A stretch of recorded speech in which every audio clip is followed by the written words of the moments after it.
Hi everyone. Welcome to another interview of the Paraty International Photo Festival. We're going to talk to Jonas Bendiksen, who is a photographer from Norway, and I will read a little bit about him. Jonas' sharply evocative images explore themes of community, faith, and identity with unsparing honesty. He has made major bodies of work all over the world, at the same time as he always also photographs the daily rhythms of life at home, as well as many critically acclaimed long-form projects. He has also produced a significant work for many commercials and editorial clients. Jonas was born in Norway in 1977. He began his career at the age of 19 as an intern at Magnum's London office before leaving for Russia to pursue his own work as a photojournalist. Throughout the several years he spent there, Jonas Bendiksen photographed stories from the fringes of the former Soviet Union, a project that was published as the book Satellites in 2006.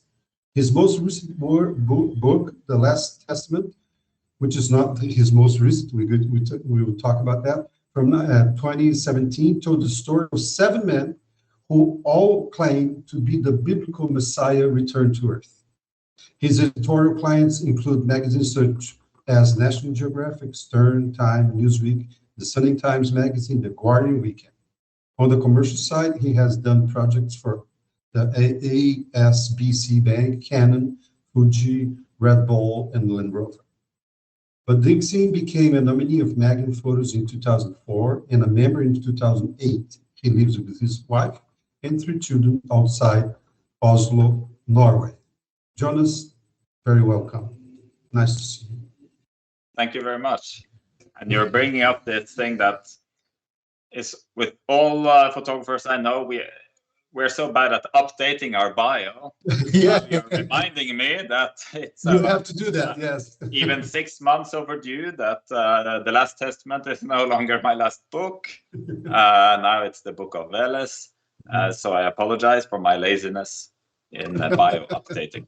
That's one thing you are not. Okay. That's one thing you are not. So we can start from there. What do you say? So we can start from there. What do you say? We start from the Book of Veles, which has a How did that whole thing start? Yes. How did that whole thing start? The Book of Veles. The Book of Veles started actually like with my thinking back in the first years of the Trump era. Veles is the city in North Macedonia, as you can see here on this Wikipedia page. They became quite famous in the world because in the elections, in the fall of 2016, they became one of the world's the production for fake news and misinformation. Fake news. Okay, and misinformation. It's somewhat like a hub, misinformation, fake news and misinformation. And the way that worked was that, this is a town with a lot of rundown industry, not so many opportunities for young people, but a bunch of young people. But computer-savvy people in Veles actually realized that they could actually earn quite good money news websites that pretended to be American news websites. They created websites with the names such as New York Times Politics.com or Trump 365 News. And this kind of stuff. Very misleading. And so they started filling these news sites with sort of entertaining and sensationalist that they cut and pasted from different sources, theories, and all this kind of stuff on there. And then this started spreading through social media in the States, right? In the United States, right? And it had a particular sort of popularity among the sort of Republican side of things. And the more these things spread, the more the young guys in Veles earned, because all these news websites were full of banner advertising. So if you liked what you were reading about Hillary running a sort of pedophile ring out of a pizza shop, then the guys in Veles would get money from that. So it was this sort of self perpetuating circle where the more sensationalist rubbish they put out there, the more successful it became. And at one point, sort of like, I mean, there were hundreds of news websites being run for the American public in this town of Veles. And that fascinated me sort of as a look of, it's a strange way of sort of globalized information flow. These guys kind of hacked into the information streams, and suddenly young people in a small town in North Macedonia could actually have a big impact on American elections, and that sort of fascinated me. So I got interested in Veles as a story. So fake news, they have proven, this small town Macedonia has proven that fake news can be very profitable. Yes, exactly. So it was an interesting case study. So the thing is, when this was discovered, all the world's media went. BBC, The Guardian, Wired Magazine, New York Times, I mean, they all went there, okay, and reported from it. So there was some material to start out with to understand what happened there. But as I was reading about Veles and getting interested in going there, I discovered this other layer to the story, which was,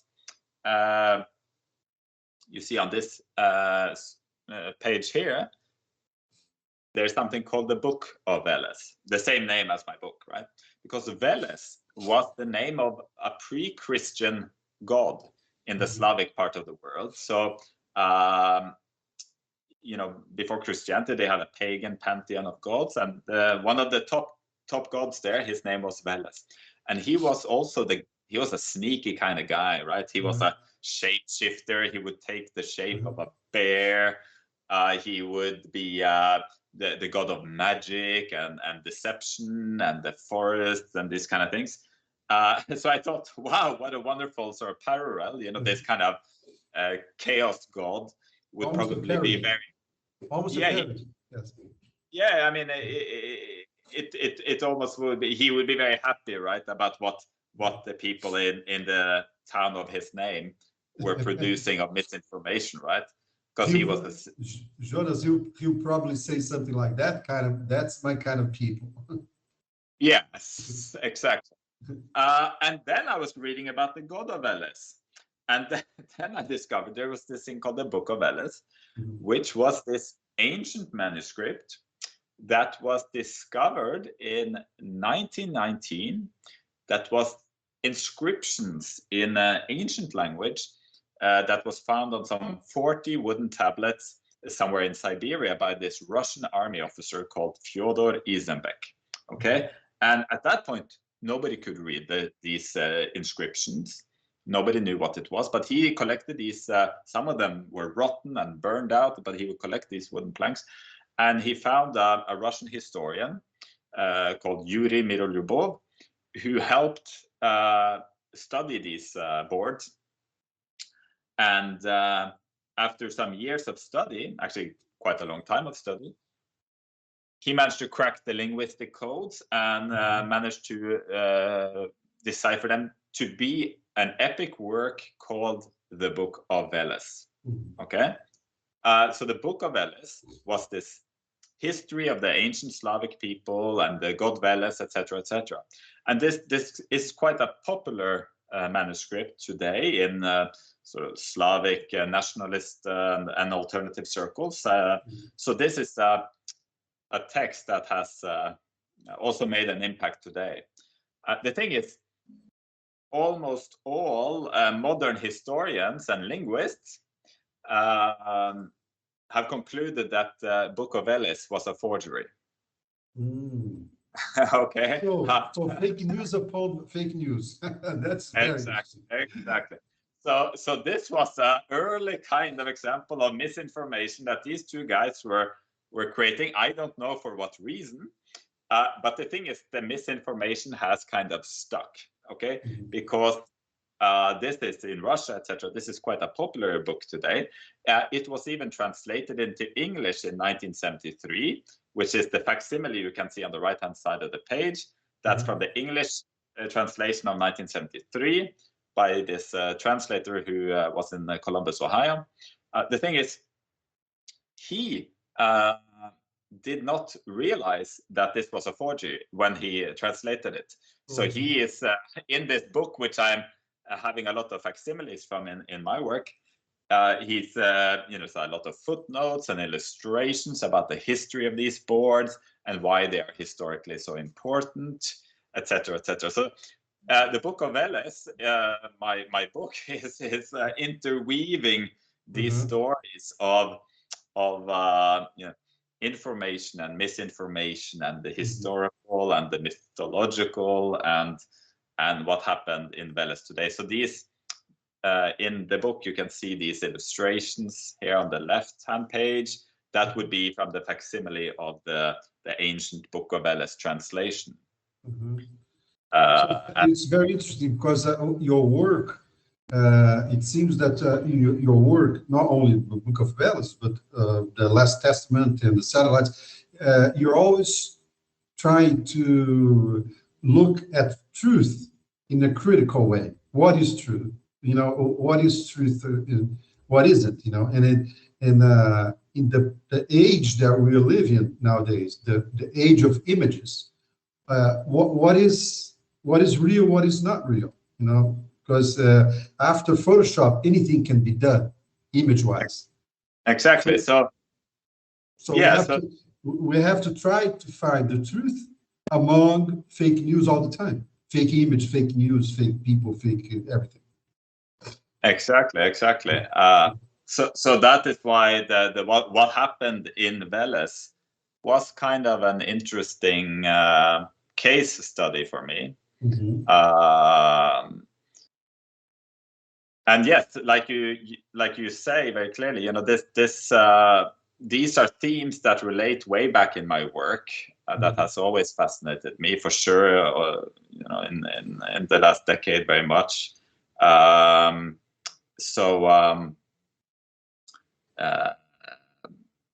This is also, in a way, maybe I look into the future a little bit in terms of, the fragmentation of the information landscape. The guys in Veles are sending their misinformation into Washington, and it goes in every direction. And I think this is something that we will be sort of experiencing more and more in the years that come. So it's a very small town that everybody ever heard of in Macedonia can have an impact in the election of the most powerful nation in the world. Without even intending to, because these guys were completely apolitical. I mean, they were not trying to disrupt American politics in a political sense. They just needed to earn some money. Okay, they needed a way to get people to stay on their website so they could earn some Google ad money. So I mean, it was not a political act, but of course, if you look at it, there's of course very many political implications. Yeah. So there's a big text there. Jonas, could be any other subject, right? Coincidentally, it was American politics. It could be ETs, could be biological warfare. It could be anything. They didn't have the intention of being political, but it is a political act. It's almost anarchy. It is an anarchy. Exactly. So this is fascinating to me. So in the book here, you will then see my work is divided by these pages, which has on the right-hand side here, you see the facsimile from the ancient Book of Veles translation. On the left hand, you will see quotes from the actual fake news websites. Like this one is called usadailypolitics.com. So that was one of the websites they ran. And this would be a headline from that. Now, the thing is, these websites don't exist anymore, okay? Because after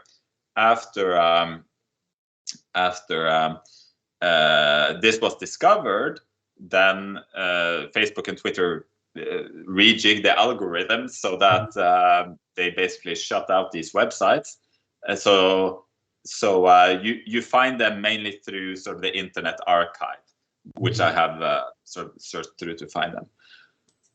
So it's a mixture of portraits of people and the scenes generally from the city of Veles, and like I said, the facsimiles from the ancient Book of Veles, the historical text, and which sometimes relate to what you see on the pictures.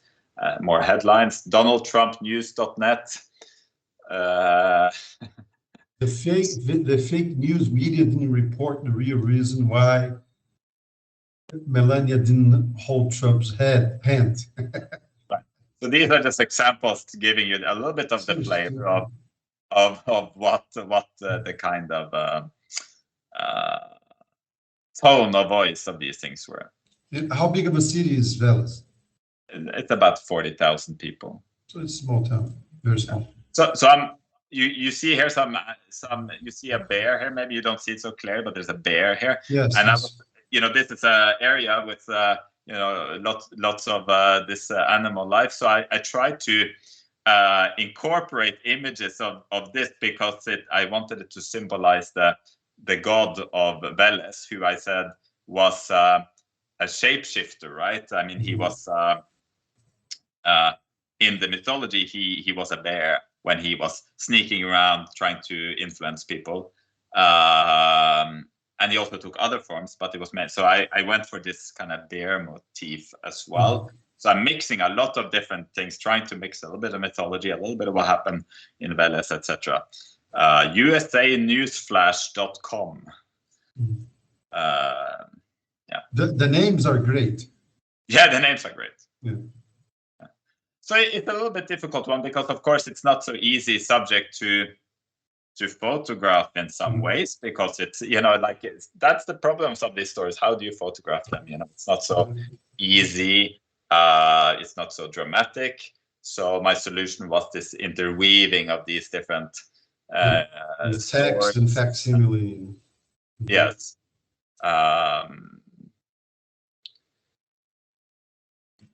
So like I said, they run hundreds of these websites. So I mean, there's like a huge archive of material of this kind of thing. And I'll just flick through here so we don't have to spend all our time looking at this, but you get the idea of the structure of the book, of course.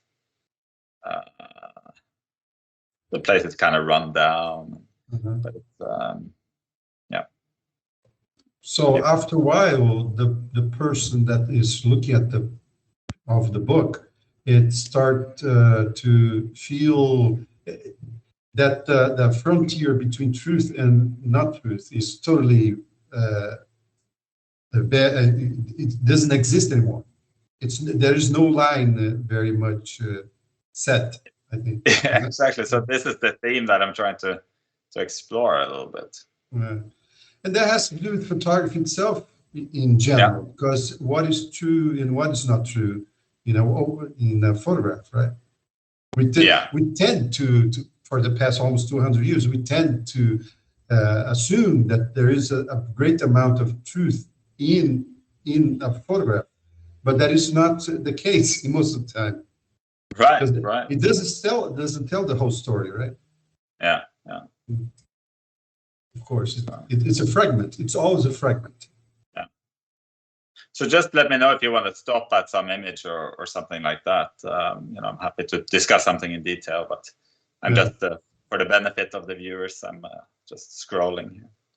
And this has a very, like Theo just wrote here in our chat, has a relation to what's happening in Brazil now with the Bolsonaro president, who is very much into spreading fake news, and it becomes the truth itself.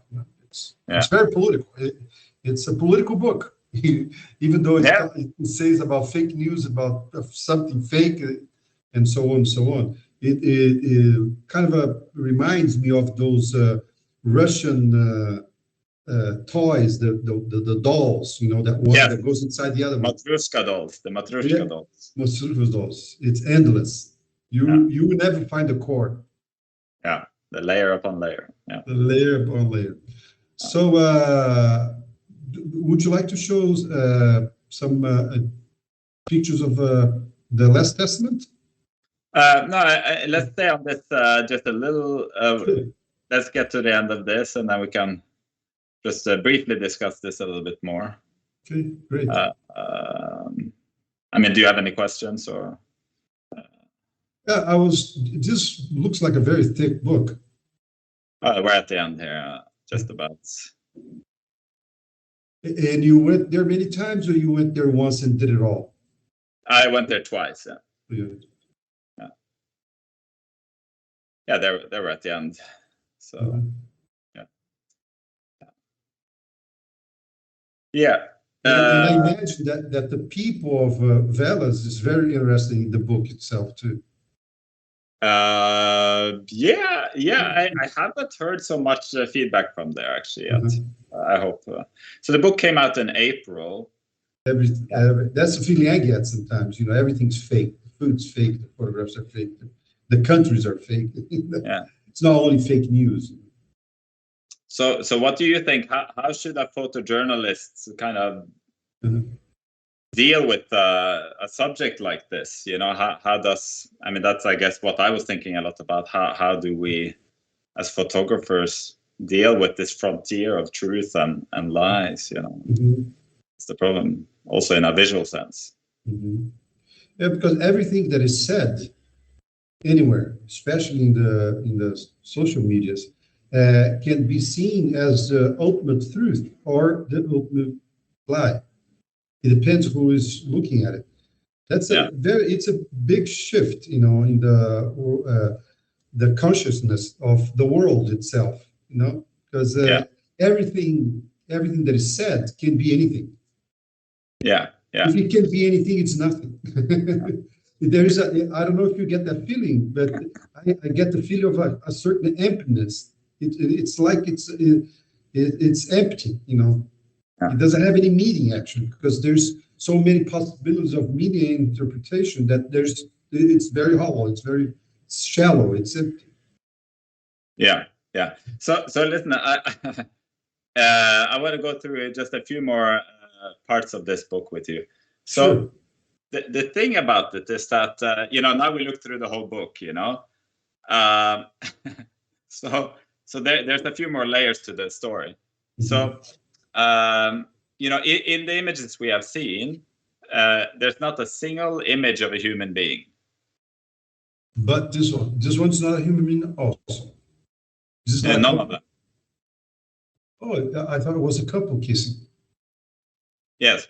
So, there are no human beings in this book. Oh, really? Who are those?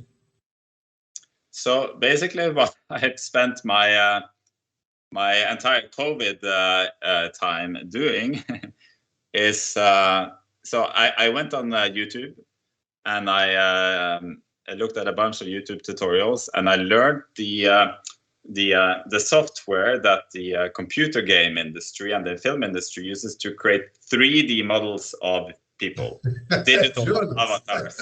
Okay. So you are absolutely right. There are many layers to this book. Yes. The Matryoshka doll. Let's pick up a few more layers. So basically, what I did in Veles was just take empty landscape, empty rooms, etc.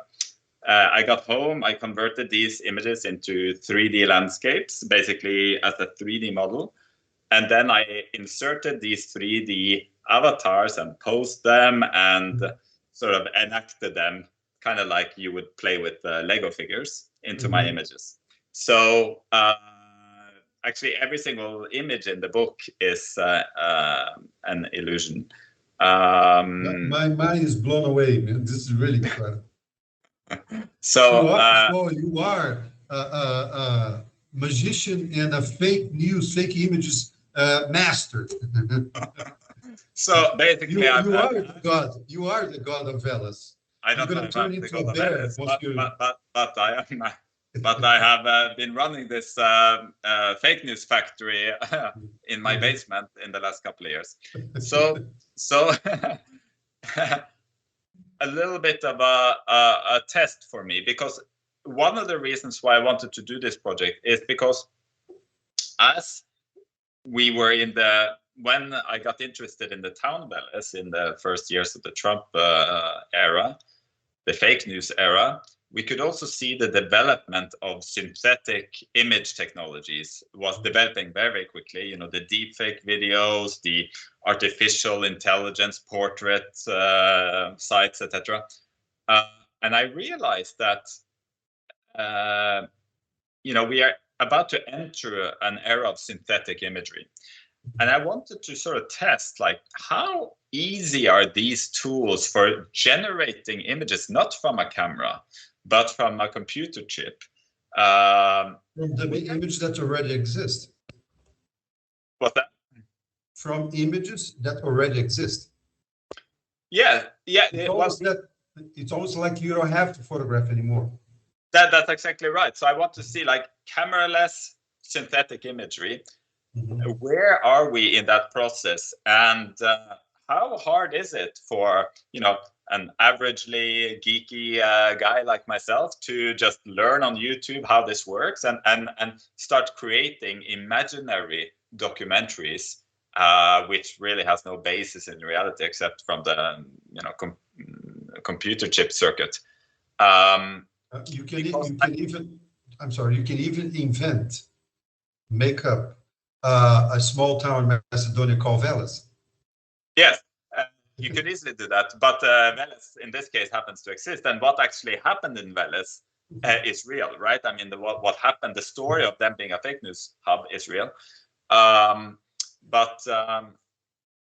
it was a sort of test. Can this pass through the filters or not? And you know, I released the book in April without actually revealing how it was made. And it was very interesting because I wasn't sure how long it would take before I was discovered, right? Mm-hmm. And just like the people with Veles. Yeah, and just like I did with you right now, like everyone was saying, what an interesting story, you know, thumbs up and hearts, and I started showing it on social media, and everyone said how wonderful, wonderful. And then, you know, the months went by and nobody asked any questions. And that made me realize that, you know, we have, I think we're going to have a problem because, you know, as the years go by now, more and more of this process will be able to automate. Machine learning will be able to create this on its own. And most people will not be able to tell the difference. And then, you know, the thing is, we have always had people manipulate photography, etc. That's not, but I think once we have machine learning and we have enormous compute power to generate stuff, not even through the camera lens, then we can end up in a situation where this synthetic information is produced in such large quantities that, you know, we're gonna have a problem sorting through it all. If we pick away the next level of the Matryoshka doll, of course, this entire essay, which we are looking at now, when I was getting interested in synthetic image technology, I was reading about that, of course, a lot, and I realized that the technology of machine learning, artificial intelligence text generation is a field that is developing very, very quickly. So so these are systems that are trained to write English, not by people, but by just analyzing the mathematical connections between millions of websites. Okay. So that has to do with the artificial intelligence. Exactly. So what the thing about this text generation system, you can train them further. So what I did, I took one of these systems that was available freely to the public, called GPT-2, and I fed all the articles I could find online of reporters, real reporters, who went to Veles to make a report about the fake news industry in Veles and interview the fake news producers, etc. I fed the artificial intelligence system with all those articles and had it write this entire opening essay of the book. 5,000-word essay. I didn't write a single word of it, of course. It's written by artificial intelligence. It's endless, Jonas. It is endless. So this is also very interesting, because it won't be very long before you will go and read an article on the net, and you will have a hard time figuring out whether that was written by a New York Times journalist or by a robot.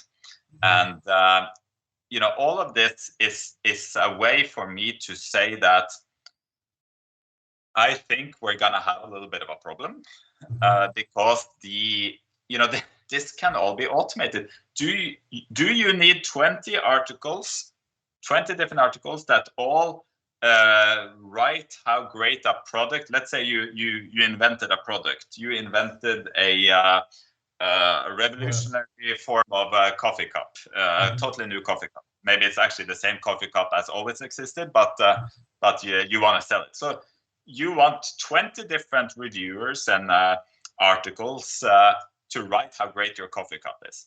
Okay, so you don't have to sit down and write that. You can just set up your machine learning system to write it for you, and you drink a beer and go to bed, and in the morning you'll have 50 of these articles, and then it goes spreading out in social media, and me as the reader will have a really hard time understanding if all these people are loving your coffee cup or not, or if this is just lots of junk information written by robots. And this, I think, is the media landscape into which we will be entering. I think it is coming also because of course, commercial application of this is so huge that it's a huge market for this.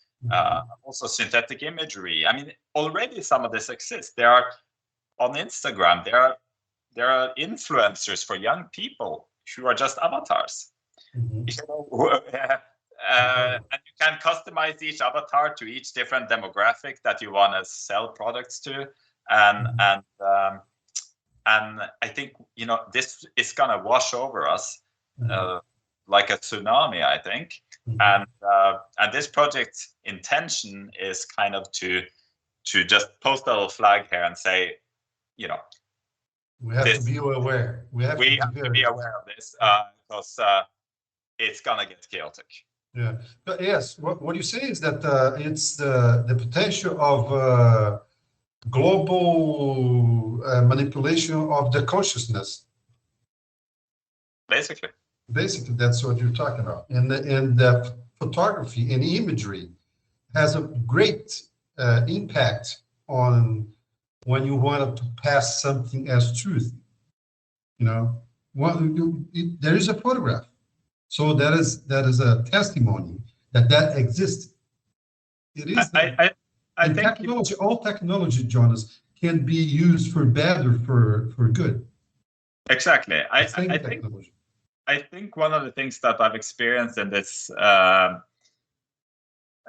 experience of mine with the Book of Veles is that people see what they want to see in these images. They want to just.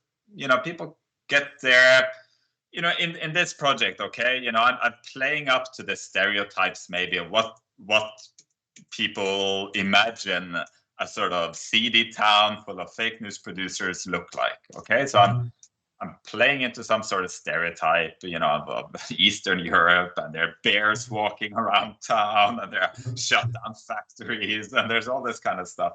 A couple kissing in the stairway. Yeah. So people see what they want to see. They read the article that was written by a bot. All I did was actually cut different sections of what the bot produced together into a narrative. That's what my intervention was. They read it, and somehow it's a psychological thing. People get their own biases and their own ideas confirmed, and they actually don't read it that closely, because I actually got quite a lot of feedback, even on the text, saying what an interesting text, great reporting, and thank you for. Right, so well. And actually, if you really look at it, you'll see that it's almost like a parody of a text. And when you actually look at the images after you've been told what you've now been told, that this is all a hoax, then you will start seeing, well, yeah, of course, I can see it now. She looks like a cyborg or something like that. But before you know, you buy into it because you kind of want it to be true. Totally. So I'm trying to alert us a little bit to the mechanisms at which we read images, and maybe how this has to be altered a little bit in the years to come. Yeah, and that's something just being with us in as far as photography is concerned from the beginning. Like you said, yes. Pictures and images have been manipulated since its birth. If you think about in the early ages of photography. Of course, but I think that the thing that we will be looking at is that that manipulation will now be automated. And we have that people will harness enormous compute power, which will just increase the sophistication and the quantities of the manipulations by an enormous factor, I think. So that will be the difference. The synthetic information level is going to be somehow present a whole new set of issues for us. So that is the Book of Veles. Maybe if we should move on to something else. If you want to yes, please do. I think we can talk about the Last Testament. That's here. Yeah. We can find it. That's your work we're going to exhibit in Paraty at the end of the month. And that the Last Testament, you can talk a little bit about it, and it even brought you to Brazil. Yes, it brought me to Brazil to visit INRI Cristo. So basically, for those who don't know, I mean, the Last Testament is the story of 7 men around the world who all claim to be the second coming of Christ. We read in the Bible, actually the very ending of the New Testament as we know it, of course, is the prophecy and prediction that the Messiah, Christ, will return to earth at the end of time. And this has been something that Christianity has been waiting for almost 2,000 years. And I then found 7 men who all claimed to be this very Messiah returned. So the Last Testament is an exploration of also, the definitions of truth and faith, and where are the boundaries between faith and delusion, and who gets to decide what is what. Here we have INRI Cristo, the Brazilian Messiah, who's based outside of Brasilia. And he looks a little bit like a rock and roll band leader, The thing about INRI is an example of, like all the people in the book, they have been living with this identity of being the Messiah for a long time, but none of them longer than INRI Cristo, who I believe had his first revelation of being the Messiah returned to earth or reincarnated on earth in 1979. In my book, there are even old news photos of him from 1982 when he was surrounded by hundreds of people. So he has been, I mean, this is not just an idea that has come suddenly to INRI that he is the Messiah. He has lived this entire life almost, or since 1979, as the Lord reincarnated. Today, he lives with his closest disciples in this compound, like I say, outside of Brasilia. where they live there and sort of grow their own food and have their spiritual sessions, etc., but also spread the word and the revelations of INRI to the world, actually using the internet and YouTube and social media. Using the modern technology to spread the word of Jesus, something like that. Yes, which in my view, maybe, you know, it makes sense. You know, I mean, like when we read about Jesus of Nazareth as he's walking around Judea in year 30, you know, people were spreading the message then using the technology and the media available to them. So today they are employing all the different channels available to us. So, and again, we're talking about the truth, the perception of what is true or not. Yeah.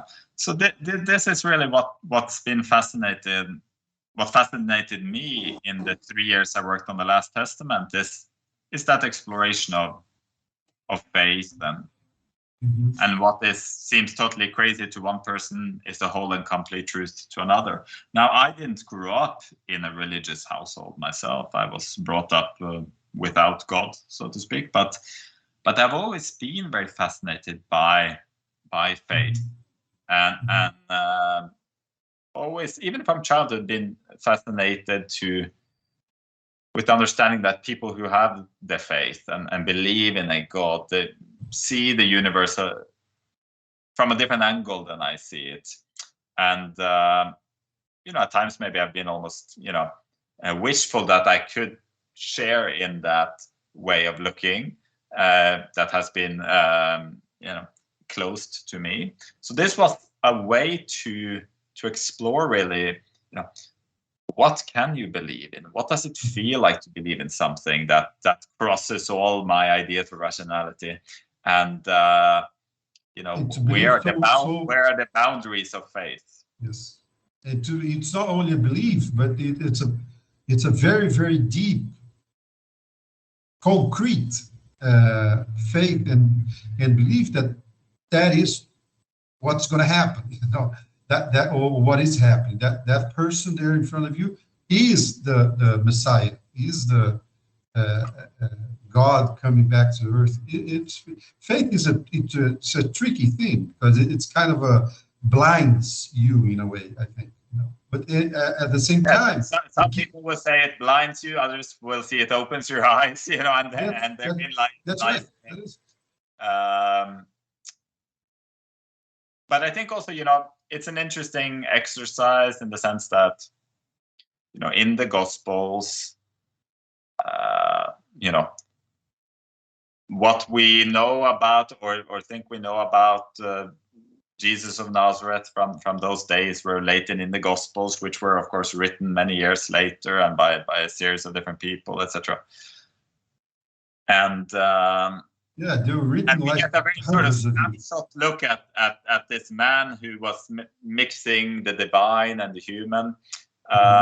Today, you know, we with all the immediate media we use to record everything around us, you know, every minutia of every day gets recorded in a different way, and you get a kind of high-res look at these figures, which give them a different flavor than the original Gospels. But I was fascinated to not only meet these men, but also meet these communities. I mean, some of them, like Vissarion here in Siberia, had a community of, you know, thousands of people who had, in a way, forsaken everything and to live with the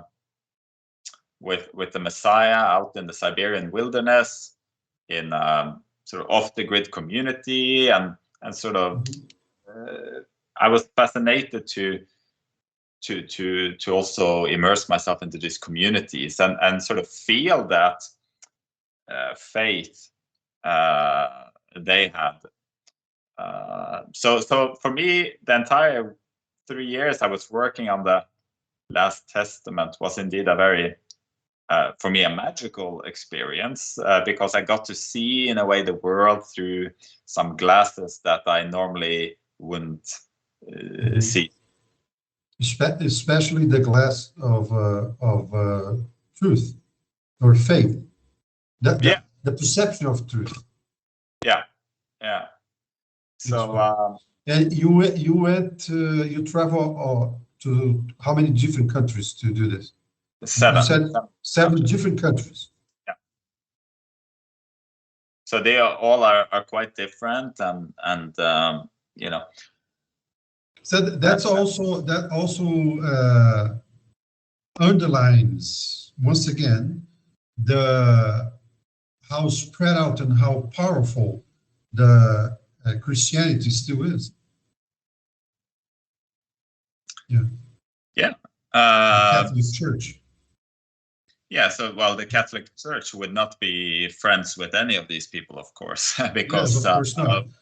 What these guys are saying is very much heresy and blasphemy for mainstream Christianity. So they are very much, all of them, kind of, I found them sort of fighting in a way, or in opposition to the established church. Church.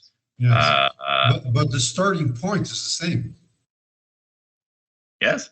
Yeah. Jesus and faith and the Catholic Church, in a way, or the Catholic faith more than the church itself. Yeah, very interesting.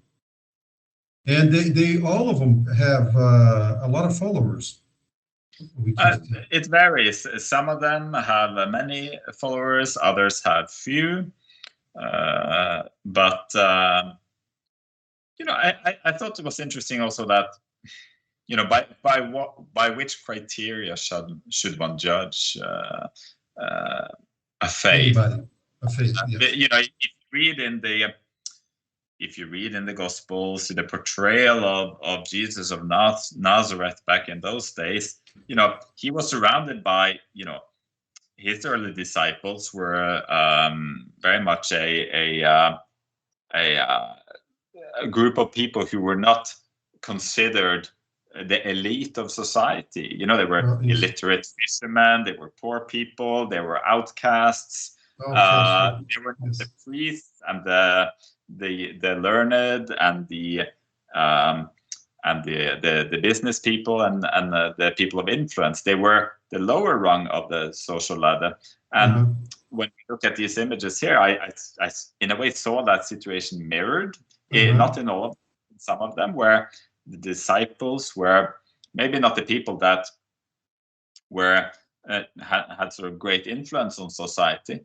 But does that mean then that they should be discounted? What people tend to,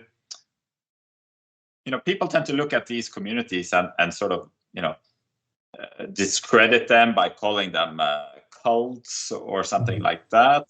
I never want to use those kind of words when I describe what I saw, because I think these are words that people tend to use to sort of say, well, to believe that is crazy, but to believe what I believe, that is normal and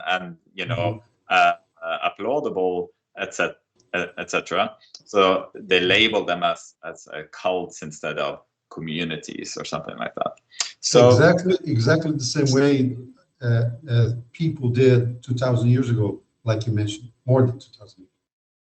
So the Last Testament, it's a project full of questions, full of explorations of these themes, and there's a little bit of writing in it, and these photographs, and also I'm including a lot of facsimile, or at least for each of the characters, each of the messiahs in the book. Maybe one can even see if I go down here. There's some. The book itself, as you can see, it's very biblical in form. But yes, for each of the messiahs, there's also many pages of scripture, which is the scripture that they themselves have produced, so as to give the reader an insight into their theological arguments and their theological world. Very interesting.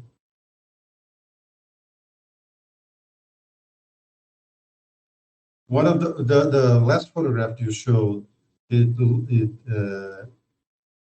looks that one looks like the Last Supper, very much so. And this photograph was taken during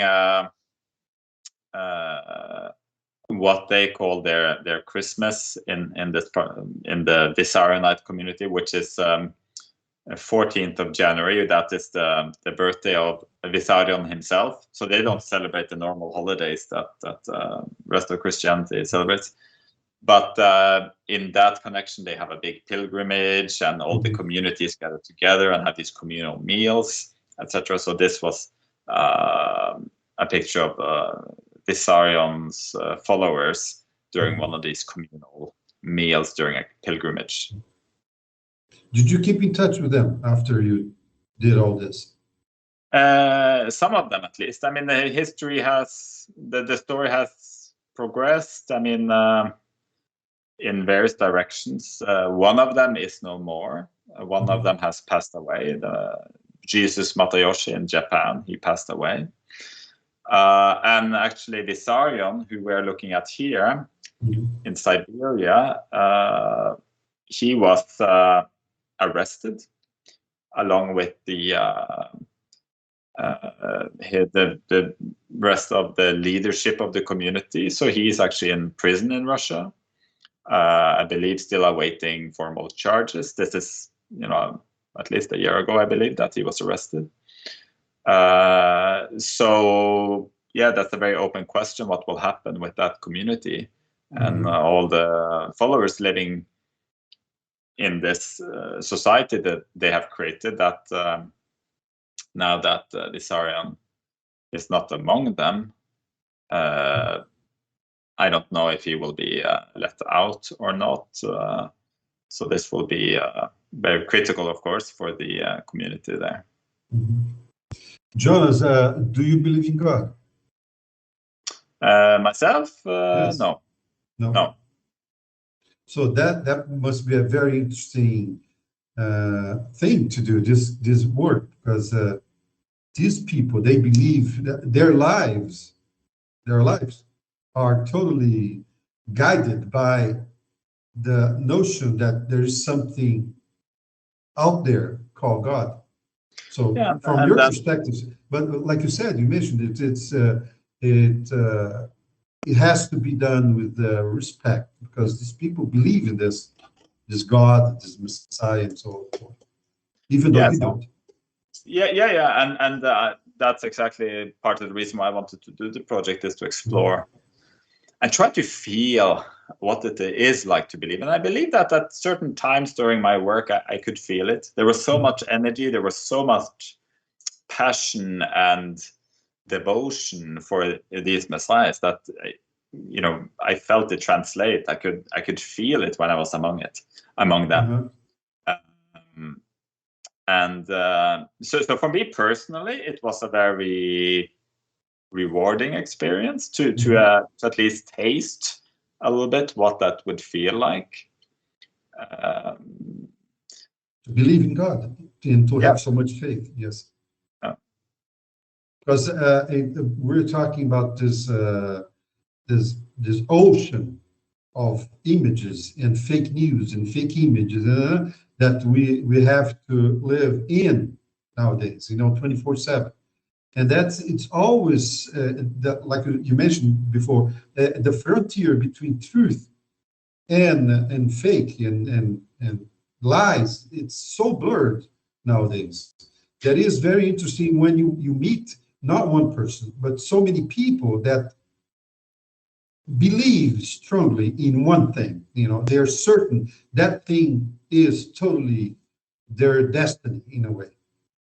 Well, I think what we're seeing is that there's a sort of maybe a fragmentation of sort of the definition of truth. We're getting to a place where everyone gets to define their truth, their facts, or their alternative facts, or their alternative way of looking at the world. I mean, this has always been with us, of course, but I think now everyone is also using all the media channels and this mountain of information that we keep building and select their small parts of it to create their own reality and create sort of retreat back into their own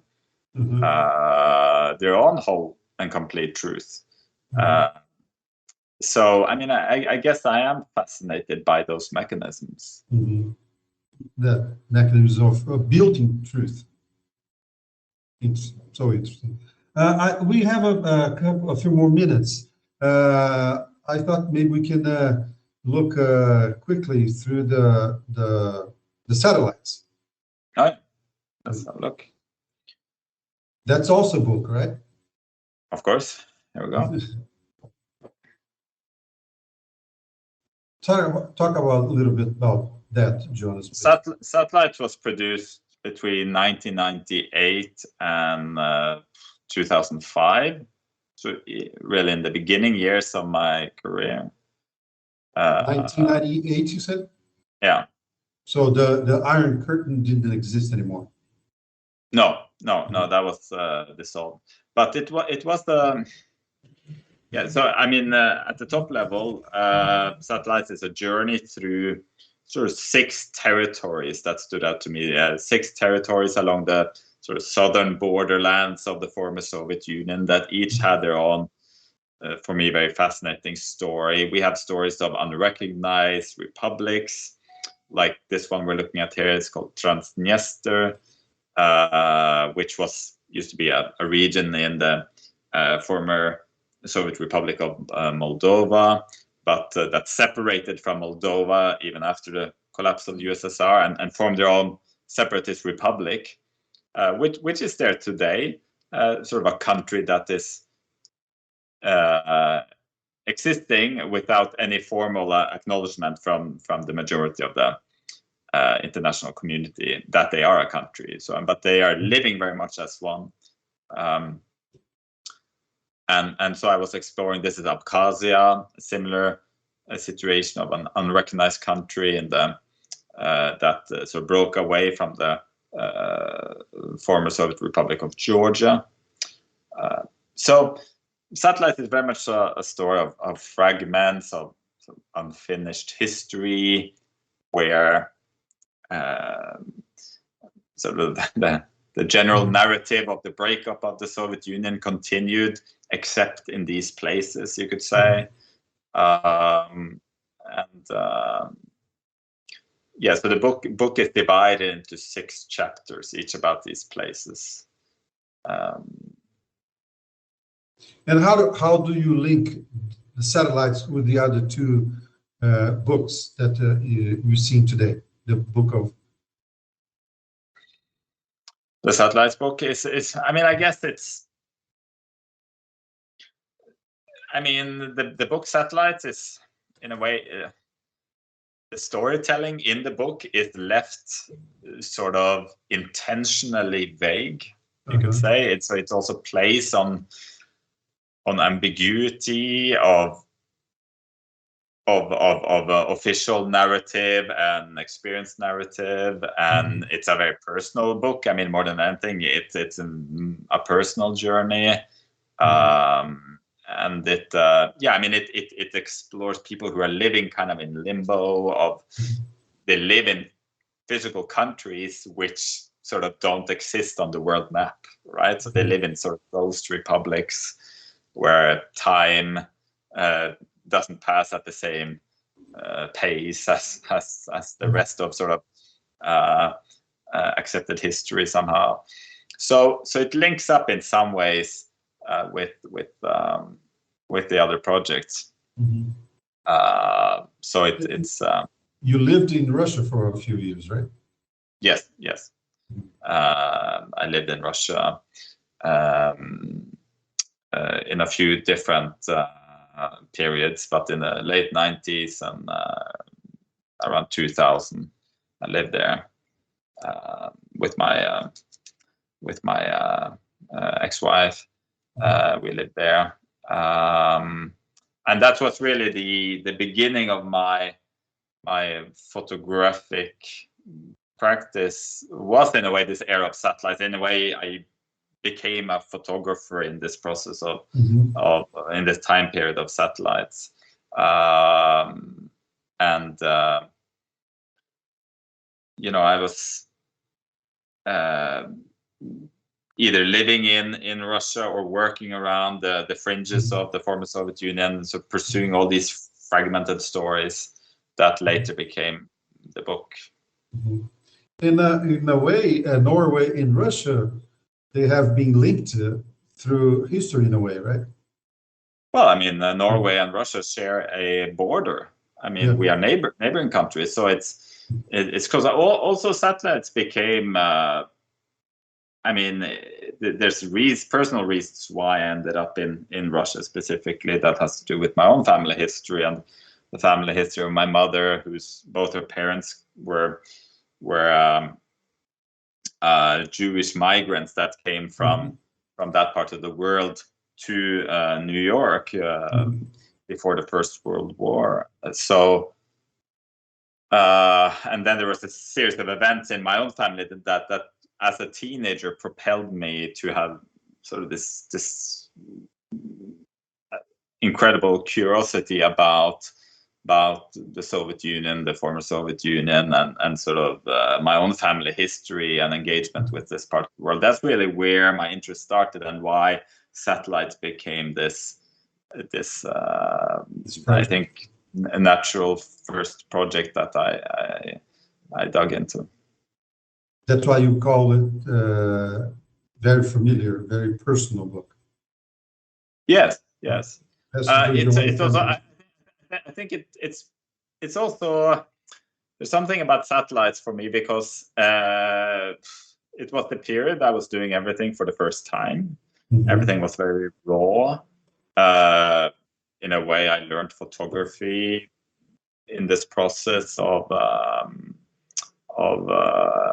satellites. So in a way, when I go and do a project now, I can see all the layers. I mean, if you spool all the way over to the Book of Veles, which visually maybe looks like satellites, I'm playing in a way on the same type of imagery as in satellites, because it's the landscape, the cityscape kind of resembles very much what you see in satellites.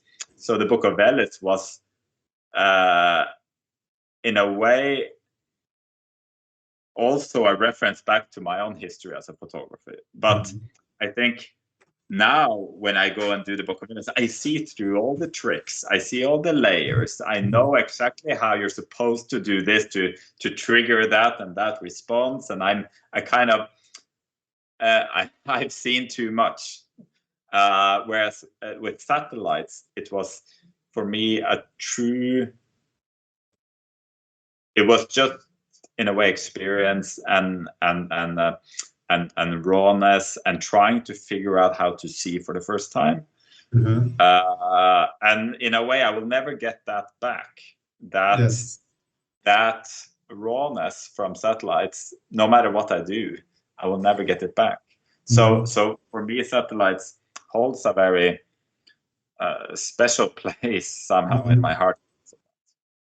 It's somewhat somehow it's like when you first started, you started to open the Maruska dolls. It was the first big shell. First big shell. Down, I think, to the very, very tiny little Matryoshka doll in the middle, which brings me to a huge, difficult question, which I'm really curious about after the Book of Veles, is what the hell am I gonna do now? When I've looked into this kind of monster of synthetics and synthetic imagery, and I've kind of recreated my entire way of working artificially. I've sort of recreated in the Book of Veles cliche Jonas Bendiksen pictures and looked at the recipe book and seen all the secret ingredients. And then I just wonder what am I gonna do now? Go back to photographing that way and just in a normal way? That's probably also I've shut the door on myself to doing that. So I don't know. So these will be the big questions I grapple with in the time ahead, I think. But with the artificial intelligence, I'm sure you can get this tiny little Maruska doll and make hundreds and hundreds of other Maruska dolls It's endless. You're lost, Jonas. You're lost. I'm lost. Yeah. Well, Jonas, it's been such a pleasure talking to you. Our time is up, and thanks very much for participating in Paraty in Foco. Unfortunately, we're not going to be able to meet each other in presence in Paraty, but I'm sure we'll have other opportunities in the time that will come. Thank you very much. Thank you.